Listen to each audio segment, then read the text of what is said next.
like, See, it's swag. It ain't nothing wrong with that. Like, Yeah, like, when I first started out, man, like, cause everybody just called me Sand anyways. When I first started out, like, Yeah. I came with the Sensei Sand moniker. Like, I ain't expect people to start calling me it. And then now people run around and be like, oh, Sensei. And I'm like, oh, let me say. Okay,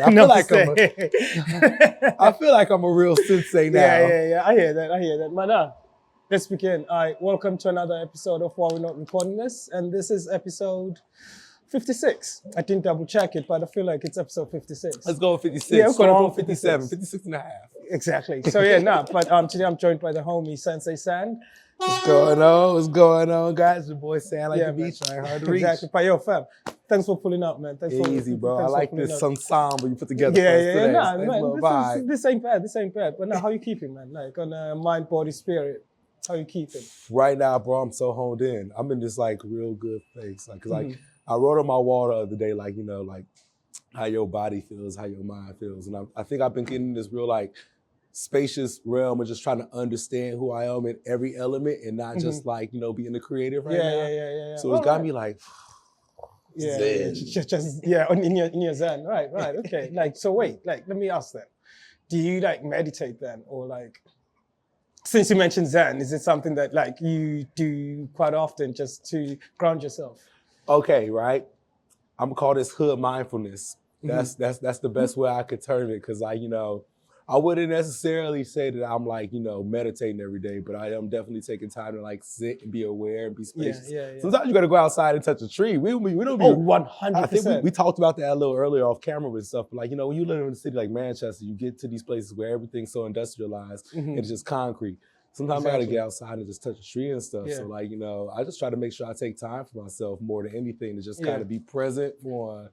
Just to center yourself, 100%. It's hard to be grateful when you're trying to do fly shit. You always want the next fly always thing. On, exactly. Always on the move. But now, man, quick one. You're not Manchester native, are you? No, but I am the mayor. So in case they didn't teach you this in school, they need to update the curriculum. But you know what I'm saying? I'm from Chicago, you know, originally. Okay. Yeah. But Manchester's my new home. I love it here, man. Yeah, how long you been here? I've been here like since like the end of 2021. All right. About 4 or 5 years, something like that. How you finding it? Well, I love it. When I first came here, right, I walked down the street and everybody just seemed so cool, so friendly. And I seen this girl just pretty talking about punching the guy in the face. And I was like, damn. I'm from the Chi-Town. Yeah, I say I respect it, you know what I'm saying? Yeah. But like when I, like literally for real though, when I got here, I just kind of threw myself in the city and just went around, met a bunch of different people. And I think, you know, I got this kind of outlook from not being from here, where I just coming to things a lot more curious than most people. Yeah, and like, I hear that. I've been able to just see a lot more. So you're approaching it with an open mind, as in just gonna receive it as it is, rather than coming with a preconceived notion of what it's like. Yeah, because like, you know, I grew up in Chicago, and in Chicago, I think everybody's put in specific sections of what part of the city they interact with, right? So I just thought the whole world was like that. I mean, innately it is. The world's just a big ass high school. In the bigger picture, it is. Yeah, you know, but like, you know, when you're the new kid at school, you can just go and just check out different groups and see who Get you in like. where you fit in and things like that. Yeah, and I feel like, you know, I've been able to do that here in the city and learn about a little bit of every type of culture. Right, because you're open-minded about it. So nothing is kind of like, ooh, this is not regular. Yeah, I hear that. I don't really get to grasp the off-limit aspect of most of the stuff. I kind of just can go in there and like, hey, so what you guys doing there? Oh, you're not fucking with me? Out. Fair enough. Yeah, I'm going on. I like to stick around here anyway. They like it. Mexican folk dance. I'm here. So were you already shooting then? Or like, were you already, like before moving over? Or is it something that you started when you touched the land? So I run a media company called No Margins Media. Yes, yeah. I work with like artists and creatives. And me and my co-director, her name's Pikachu. Shout out to Pikachu. You know what I'm saying, Pika P. We both came from Cambridge. Like we met at film school in Cambridge. And we started working out there, but it was like there was no industry for it because everybody's a uni kid or a doctor or a scientist. Right. So it's almost like you'll just congregate without even, Yeah, because like anybody who's trying to make music here is like a uni kid trying to make music who might not do it, or somebody who's just making stuff for their friends. They wouldn't impress their friends. Right. But it was a cool place to like, you know, get my feet on the ground and stuff. But then I went from there, did London for a while. came to visit Manchester one weekend to visit one of Pikachu's friends, and then like we were just like, no, this is I vibe with this. Yeah, this is the one. Yeah, because London is very fast paced, and actually I feel like on a personality level, people in Manchester are a lot nicer. No offense to people from London, we ain't hating, but it's a little different down there. It's northern hospitality over here. Yeah. Like people here will have a conversation with you. Yeah. As opposed to like London, it's like 1,000 miles there. No disrespect to London and stuff, but I'm big Manchester, big M's. Put the M's, big man. Where your M's at? M's in the air. Put your M's in the Nah, that's jokes, man. And yeah, it's dope that you're enjoying Manchester because like also I grew up in Belfast and then I moved to Manchester for uni and then I just vibed with the city and then it was like, you know what? I really like this. Like I like it here, so I'm gonna stick around. I feel you on that. So like, I got a question real quick. All right, cool. What's up with y'all secret Black Irish people, bro? I swear to God. We everywhere. Y'all everywhere. You like the everywhere. Really? You like the 5th person I met this week. Oh, wow. I'm like, okay. Wow, I never really peeped. See, that's my American brain. Yes. You just think, you know what? Ireland, it's just melanin deficiency. No offense. It's you'll know. And then you know where I'm coming from. Yeah, you know where I'm coming from. The melanin rich people are there. We there. We move in silence. That's what's up. So how'd you end up here? Sorry? How'd you end up here? Uni. I came here for uni. I actually did civil engineering. Yeah. But then like the creativity, I just couldn't hold it. It just had to come out. So I did that and then I was doing this on the side because then I started the clothing brand in uni. Like with one of my boys, shout out Law.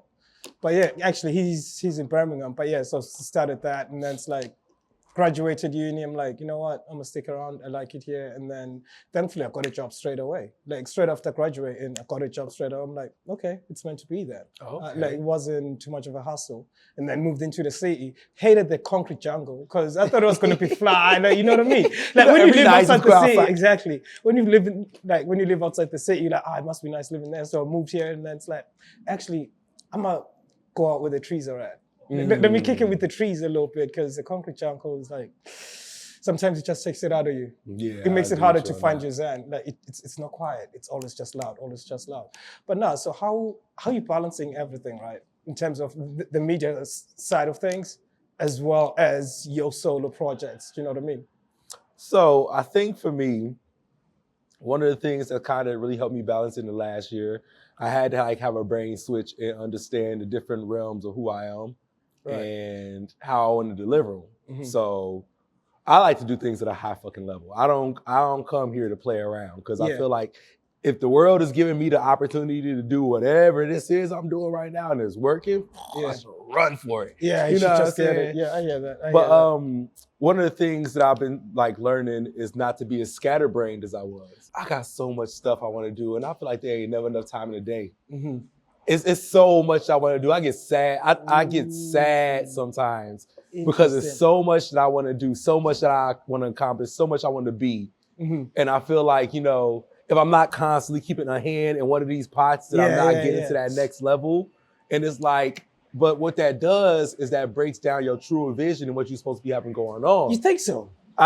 Hear me out, right? I'm a firm believer of a side quest. Side quest. Hey. You know, I think you should go out and you should learn as much as possible and be in as many different rooms as possible and get inspired by so much different stuff so you can bring it back to your artwork. Mm-hmm. But the smarter brain me has to know that when I'm going to work on a task, when I'm executing, I need to treat it like I'm artisan. I need to treat it like that's my one true passion and that's all I want to do so that I can focus on it. Yeah. Because before, what I would do is like, I'll be the director / event planner / photographer / model / background dancer. Dude, like, damn, it's like you describing me. It's like same as you. I was making clothes. Yeah. I was doing so many things at one time. Right. Okay. And they were all going well, but nothing was really sticking above the mold. And it gets to that point sometimes where I think they're like, artist to artist, or even like brand yourself to like corporation, people look at you sometimes and they're like, you do a little too much to understand what you do. Right. And like, that's, interesting. you know, you don't want to hear that as an artist because you know the point of creativity is whatever you create in whatever medium it's the fact that you take your brain and you use it to make that a better place for you and the world. Yeah. And I think sometimes when people can't see what you want to convey, it makes you realize, okay, maybe I need to like the ones I'm the most passionate about, I need to just lock in on. Yeah. Like I think I'm gonna be the best director, one of the best directors ever. You know what I'm saying? Yeah. And I really gotta feel that way. Yeah, but in order to do that, sometimes the other stuff ain't attributed to my focus and where I need to go with it. Yeah, because we had this conversation briefly and I was like, no, let's leave this conversation for whenever we link up. Because like we were just saying, I kind of do quite a lot, but at the same time, it's like... You do quite a lot? You do a little bit of everything. You that friend, the friend they talk about, you got a guy. Yeah. I know a guy. The carburetor's out. I know a guy. It's good. Oh, wow. Okay, no, that's interesting. That's interesting because I find that like when it comes to, actually, no, I'm going to ask you this. So creativity is self-expression, right? And we express ourselves in different ways. Yeah. So how were you able to then decipher like, you know what, this is what I'm going to focus on? Because I feel like when we're speaking about passion, I'd argue that my passion is self-expression and as well as obviously having conversation with people because I'm a great believer of each one teach one. Yeah. So it's like, why rely on other aspects if it's something that interests me, I'm sure there's someone else out there who can relate and be like, actually, you know what? Whatever that conversation is about, I do that. Just like we just did just now, you know what I mean? So how were you able to decipher it and be like, actually, you know what? This is what I'm gonna focus on. I like the other stuff and I enjoy doing it, but this is the one. I had to pop my own shit for me. Okay. You know what I'm saying? I had to pop my own shit for me. I think that a lot of times too, it's like when you do a lot of things good, you always hear people tell you like, oh, wow, you should do this, you should do, and then you start taking their advice like, oh, maybe I should start a clothing brand, maybe I should do this, maybe I should do that. And I think those are like key points that you need in your life to keep that encouragement going. Yeah. But at the end of the day, my sole focus when I got into being this creative was to be a director. Right. And on the path to being a director is where if I ain't got a sound guy, guess I'm learning the sound. Yeah. I ain't got a colorist, color grading groups, I'm joining everyone. You know, I'm like having that mindset, but I also had to remember that like I got to leave them and come back to what I'm originally here for. Right. My photography needs to be a moment in time that I can use as a preset to what I'm gonna shoot on film. So it's like, I had to learn to like keep taking these assets and then funnel them back to the main thing. Because it's not a negative thing, but it's like it's the kid that can do a backflip. You remember growing up, there's always a kid. Yeah, I always wanted to do a backflip. Actually, I know one of them. Shout out Stefan. Shout out Stefan, bro. I know your flip's immaculate, but when you know the kid who can do the backflip, you never know till one day he just hit the backflip. Yeah. And sometimes you got to just put these things in your pocket to keep on your main trajectory so people will respect what you're going. Yeah. And then when you fuck around and pull it out, like, oh yeah, I know how to do this, this, and this. They're like, what? Yeah. Okay, you know what I'm saying? Okay, yeah, so it was turning it into that and not treating it as a negative. Because like, you know, sometimes when they say, oh, you got too much, you're doing too much, you start to think about it as negative, but those are all still forms of expression that help you become who you need to be. Nobody's line is linear. Exactly. So sometimes you got to go off and just get a little bit of inspiration from other places. When I look at art, right, you'll see that James Brown is inspired by Gorgeous George, and Gorgeous George is a wrestler. Yeah. And it's like Gorgeous George is the guy that makes TV popping because he creates an angle that makes people want to watch this, right? Right. Yeah. These capturing their attention don't connect like on a straight line, not linearly. Yeah. It's just different forms of inspiration from going out and looking at stuff. So I just try to use it's almost like how one is applying themselves in that. It's like, oh, actually, I can somewhat draw a parallel on this side. So therefore, I get what you mean. Yeah, so when you start looking at it like that and not a straight line, I think it makes it a little bit easier to understand that a lot of this stuff is just gonna be learning mechanisms for your bigger goal. Yeah. And if you get good at those too, those are extra forms of income. It's another direction just in case this ain't the one the world wanted for you. Yeah. It's so many different options that you could see it as opposed to like going for naught. You're just doing it just to do it. Or you just doing it, but you feel like it's not gonna help you in your bigger vision or it takes away from where you're trying to be. See, like everything that I'm doing, I mean, like there's quite a few, I mean, including this podcast. I feel like it is leading me to that direction because as well as anything else, I do like documentaries, it's something I want to get into, but also you gotta be comfortable with conversations. So and asking certain questions. So I feel like they do They join. all feed into Like each they all other. feed into each other. So it's one Yeah. of those things. And every time I think, okay, you know what? For me to maybe focus on one, I would need a team, so that it's almost like, that's what I was going to ask you. So then for you to do one, you do need a team around you of other people to pick up the other things. Because like you just said, you know what, focusing on being a director, you're going to need a shooter, you're going to need a sound guy, and you're going to need someone who's actually like, let me say, director of photography, like not just, the storyline, you know what I mean? Yeah. So like, how you recruiting the team then? How does that work?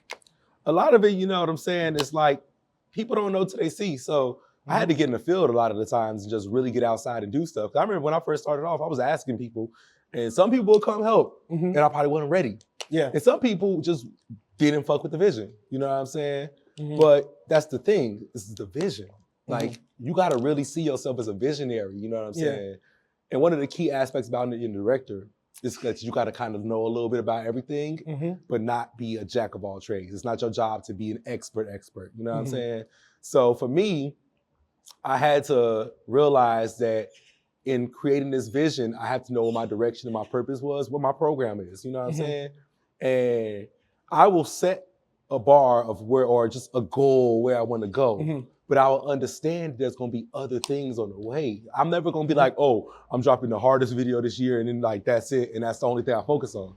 I'm going to put that in my mind, and then I'm going to execute a bunch of stuff on the way. And on the way is how you find your team and your tribe. That's when people start to come around. Like, you'll be like, you'll meet somebody like, oh, I'm really interested in doing makeup. Oh, Ben, let's tag up and do something. Yeah. Oh, I'm really interested in doing sound. Oh, let's tag up and do something. And as people keep seeing you do and seeing you like configure and bring rooms to, because it's not just you at that point. Now you're bringing other people's visions and dreams to life too.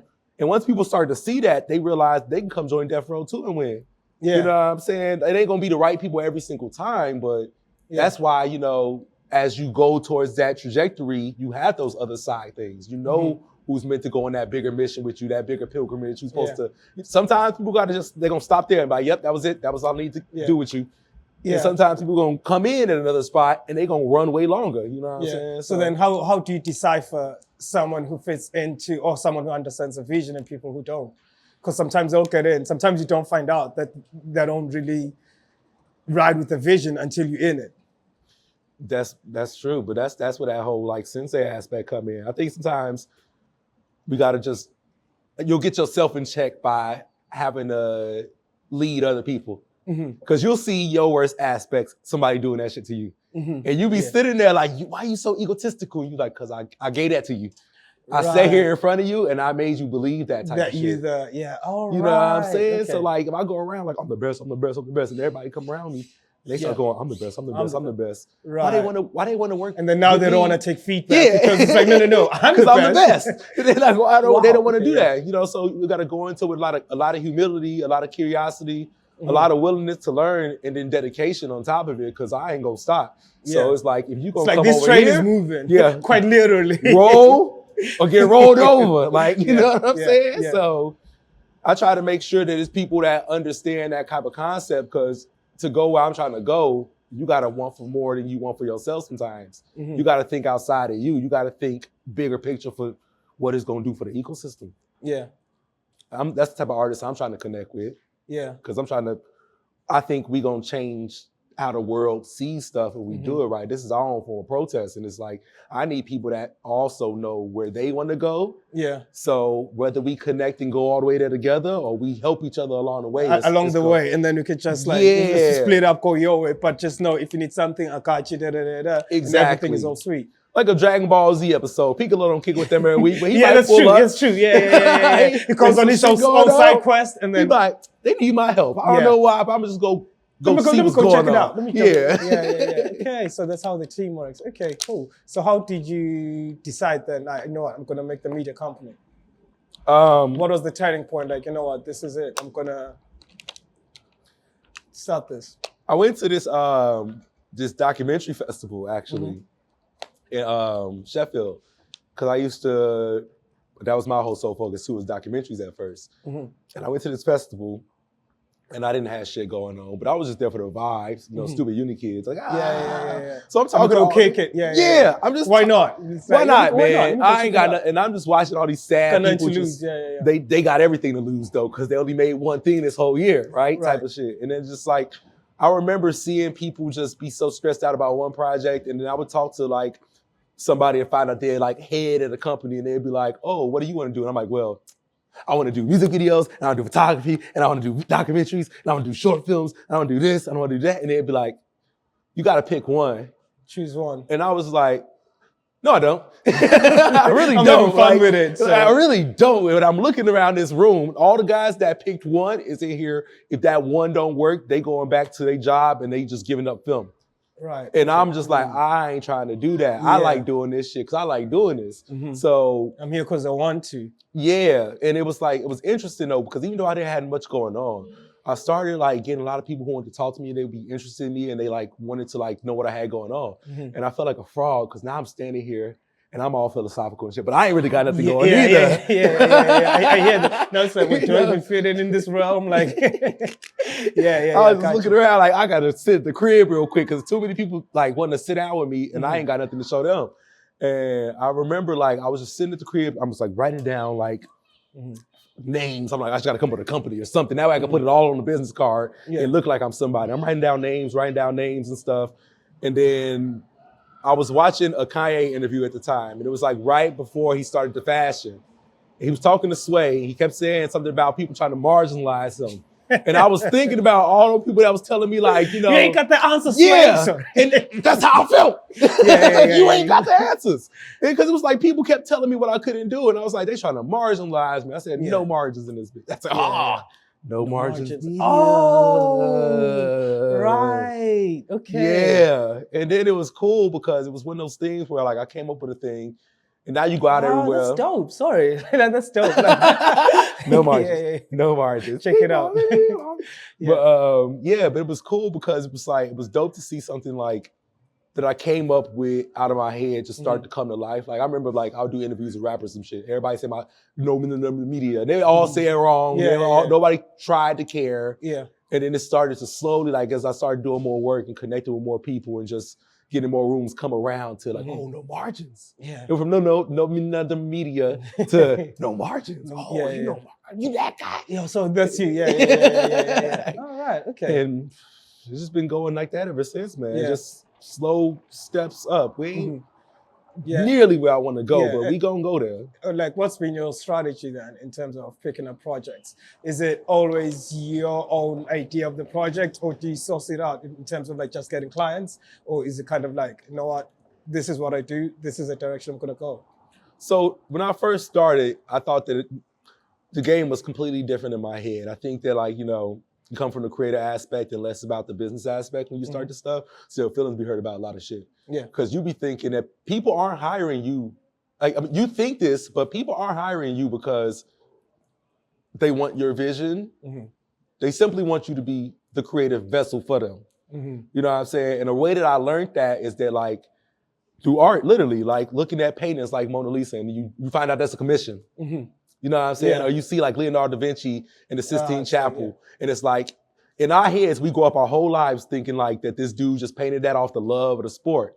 When it's really, he's a sculptor. Yeah. And somebody's commissioning him. Yeah, say, which was, can you make me ABC? The Pope and them commissioned him to paint that joint. Yeah. And he's like, well, I need the money to sculpt. I'm gonna do it. You know what I'm saying? I didn't realize that at first. So when people used to come to me, I was trying to do my own Sistine Chapel, and they would be looking at me like, the fuck are you doing, bro? I just needed you to do what I asked for. And I'd be like, well, you clearly hate art. You don't know. You don't understand. That guy. You don't get the vision. but I think that it was the biggest cop-out though, because like what it was like my inability to take the time to learn. And I think it set me back for a while because instead of learning what the client wants and then delivering that, which leaves you the room to then add your own zing, I was simply going to me. And if I go to me and don't think about nothing you got going on, then you looking at this like, why would I want to work with you again? You didn't listen to my vision. You didn't showcase me how I want to be seen. Yeah. So I just made it like a real big precedent in what we do to deliver on what the artist wants, like, because you're gonna learn some fly shit in just the middle doing that. Because that's also because that's an element of problem solving. Because my next question is going to be then, how do you decipher creative freedom in that realm of a brief? So, okay, this is the brief, this is what I want. Then how do you exercise creative freedom? Because as creatives, we all want creative freedom to be like, yo, this is what I do and this is what it looks like. Like, you know what? No strings, but do you know what I mean? The creative freedom comes in between the yes, no, and the but. Right. Or the yes, no, and the but we can. Yeah. So what I mean or by the that, however. Yeah. Because I think that you're allowed to yay or nay a design or an idea, but you have to counteract it with something. Sometimes the budget just ain't enough for their vision. Yes. But you have to come up with the next thing that's gonna make it feasible for their vision, feasible for their budget, but also something for you. Yeah. So anytime you necessarily don't fully agree with a thing, you have to be able to tell people, you have to be able to hurdle them, but give them a good reason why. Yeah. You know what I'm saying? So why we're gonna do it this way. Yeah. However, we're still executing, or we're still going along the brief. However, this is how it's gonna work based on what we have at hand. Exactly.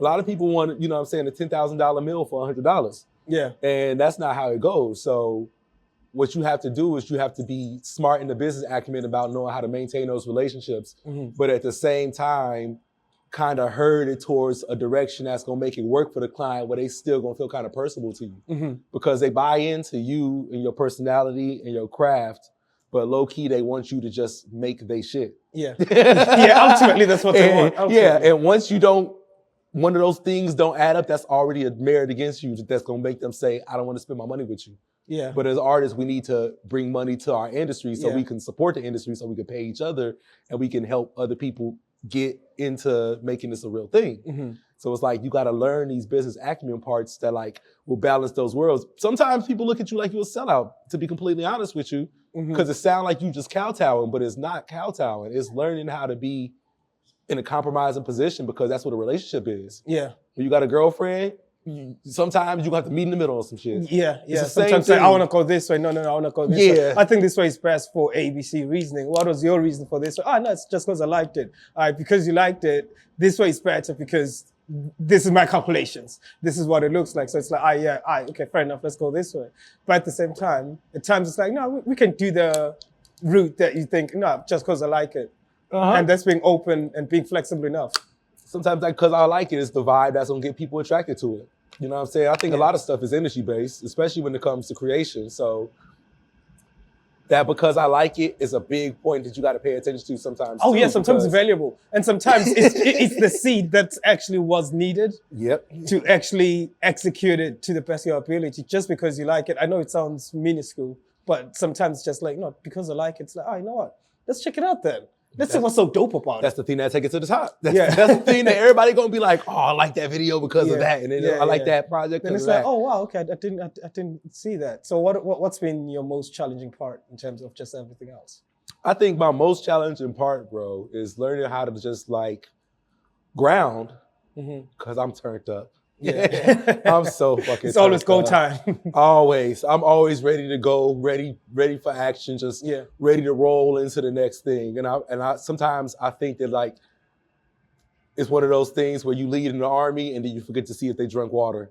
Yeah. Or you forgot to let them rest in the shade, and you forgot to, like, you know what I'm saying, tend to the horses and stuff like that. And you just kind of you trudge on and you look back and you be like, what are y'all doing? Come. We got stuff to do. Like, yo, fast. We are parched. They're like, we're thirsty. And I'm like, why y'all ain't say shit? They're like, we've been telling you. And I'm like, oh, I didn't actually pay attention to how everybody else is feeling in the space as well. So like, in order to create the best stuff I want to create, I'm trying to like learn how to ground myself a lot more because like, I trust my vision more than I trust myself. We being completely honest, like if the world ended tomorrow, I'm still gonna get up and go because I see it. I just, you know. Yeah, this is what I see and this is the direction I'm headed. Like regardless of hiccups along the way, But like there's a humbling aspect about knowing that you gotta just be a little more patient. You gotta take the time to see the flowers, pick the dirt up and see what the land is you fighting for. It's all these things you gotta just take into accountability so you don't take people for granted, you don't take your situations for granted, and you don't get to the point where all this shit becomes so jaded that you become ungrateful. Yeah. I want to be the most regular motherfucker ever. Yeah. Like, I want to be so big. I want to be bigger than any room I could ever go in. You know what I'm saying? Yeah. But I also just want to just go down the street, and I love when people just they don't even know who I am. They just like could just see that I feel a way. And I just your essence. And I want other people to feel that same way about themselves. I think we all deserve it innately. You know what I'm saying? And I think it's within us somewhere. Yeah. So okay, man, that's dope, man. Like, so what's been the most exciting part about it? I know that the challenging part is making sure everything is going accordingly, but what's been the most exciting? What's your most exciting part? You out here doing this too. You in the field too. I feel like this is like one of them points we meet. Yeah. And then Spider-Man me. From here. And then we just out of here. You know what I'm saying? Well, then you got a Venom suit. I'm gonna be with Avengers. I hear that. Like, I'm like, nah, man. Like, for me, the most exciting part, funny enough, is actually execution. Like, yes, sometimes execution comes with, but at the same time, my brain is like, what's next? If that makes sense? Yeah. It's almost like, okay, now I can crawl. Let me see if I can walk. Oh, wow, now I can walk. It's almost like the most exciting part is the challenge itself. Yeah. I know it sounds weird. I hope it makes sense. It's like I enjoy the challenge. And also I enjoy the self-expression. Like a lot of, okay, there's this thing that I always say is I do what I want. And usually, like, that's also on a... I feel that I gotta pick my head to it, man. I gotta... like, they're doing what I want, right? It's, even if things go wrong, but because I said I do what I want, I'm not gonna look at anyone else and think, no, you made me do ABC. It's like, no, I chose to be here. So regardless of the outcome, I'm doing what I want.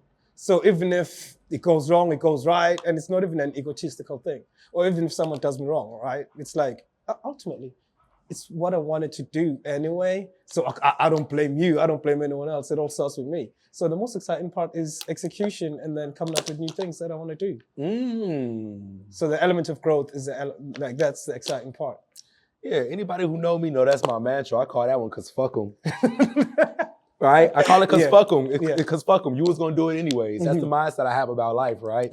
Is that either you with me or fuck out of here. And it ain't no disrespectful shit, but it was just like, I got the mindset that I was literally going to do this anyway. It don't matter if you came or not. It's either you riding with it or you ain't. Yo, no offense. If I was going to throw a party at the crib and nobody came, I would still throw the party. Yes, it's still going to do it anyway. Exactly. You know what I'm saying? If I say, like, I want to walk to motherfucking Bristol. Yeah. And everybody say they don't want to do it. Cool. Early this year, actually, I walked to Liverpool. I hit up people. They was like, oh, I want to come. Day before, everybody like, oh, I don't want to go. It might be rainy. Yeah. I got up in that morning and still fucking walked, baby. Yeah. Made it in record time because I'm petty. You know what I'm saying? I hear that because it's like, I do what I want and you're not going to stop the train. No.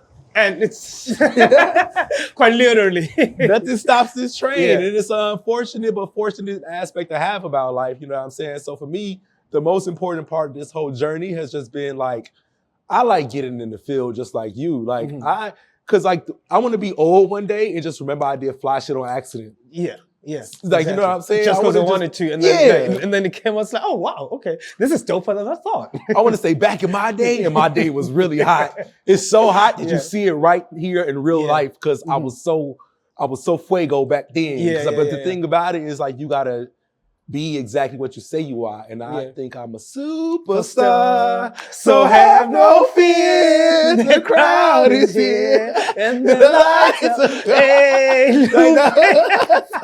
No, 100% agreement. 100% like for real. So it's one of those ones where like, I enjoy the whole process, even the fucked up parts. Because then like, sometimes like, I'll see like my homeboys, I'm starting to see my homeboys with businesses, maybe having business problems. Like, that's gonna come to me one day. Like you gotta understand. But I gotta wear that because it's what I want. Gotta wear that. I wanted to do that. So if it comes with that, hey man, I gotta wear that. At any point in your career, somebody gonna walk up to you and try to take everything you own. But if I got the keys to the city, because I'm the mayor around here, I could throw you one, bro. I'm still, I got everything else going on for me. You know what I'm saying? So I like that I got away from being that kid who was standing there in front of people and I got all these ideas, but I ain't executed. Yes. Because now I got so much, I got to just figure out who you are and what I'm supposed to tell you for what we need our interaction to be. Yeah. You know, and also they're doing what you want. Also, just like it kind of seeps through the people that don't want to be there anyway. And you'll see a lot of them standing next to you because you doing what you want, and now they want to do what you doing. Yeah. Because they don't know what they want to do yet.